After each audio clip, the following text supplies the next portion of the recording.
ملاحظين تكونوا بألف صحة وانتم تفرجوا في هذا الفيديو. امين يا رب العالمين. قبل ما نبداو الفيديو تاعنا صافي سلام على خير. هنا البنات حندير كاطو ساك تاع قهوه حليب. ان شاء الله الفيديو تاعنا اليوم يكون خفيف ظريف على قلوبكم.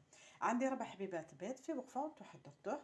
ندير له لافاني، قريصه تاع الملح، نزيد له البنات كاس تاع السكر. الساعه تاع الكاس تاعي 220.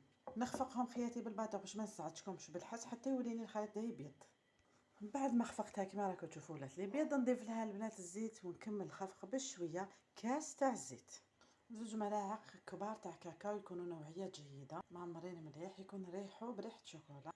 نخلطها ونبدا نضيف البنات الفارينه بشويه حتى نتحصل على عجينه تكون طريه. وندير لها 20 غرام تاع الخميره الكيماويه، 2 باكيات 20 غرام. نضيف دوك الفارينه بالتدريج. نبدا نضيف الفارينه بشويه بسم الله وانا نخلط.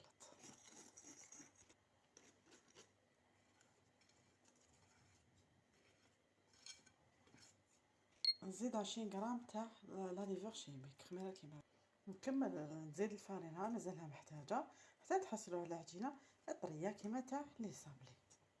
نحي دوك هادي باش ندير بيدي باش نعرف القوام، بيدي باش نعرف القوام. بالكم البنات برك تيبسوها، هادو من الوصفات تاعنا تاع زمان، وصفه قديمه من زاشيف. بالكم برك تيبسوا العجينه. نبدا نضيف لها الفارينه مزيان. ها هو القوام اللي نتحصل عليه يكون الطري. ندير البنات ساشي نحط العجينه تاعي فوق ساشي باش ما نستعملش الفارينه باش ما تجينيش كيما نقولوا ناشفه بزاف. ديجا تاع الكاكاو يجي ناشف. نحلها ونستعملوا المول اللي حبيتو البنات، مدور مربع المول الموتيف اللي حبيتوها. نحلها كامل، ما نرقوهاش البنات وما كيما نقولوا ما نخشنوهاش فيها. ما تنساوش بلي فيها الخميره. بعد ما طبعتها البنات نديرها طيب لي في 180 درجه، ومن بعد نكملوا الفيديو تاعنا. هاد الزوائد نحوهم ماشي مشكل.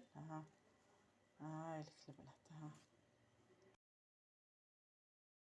نغطس الحبيبه تاع الحلوى ونخرجها. هذا مكان فوق البنات تزيين يقعد اختياري. ديروا لهم شوكولا برميسان ولا بيبي شوكولا ولا شوكولا بيضاء ولا خلوهم. انا خياتي نهايه الفيديو. ها ليك الكاطو ساك تاعنا خفيف ظريف. ان شاء الله الفيديو تاعنا اليوم ينال اعجابكم، يكون خفيف ظريف على قلوبكم. ما تنساوش ديروا جيم ابوني لاسيكم كل جديد. سلام.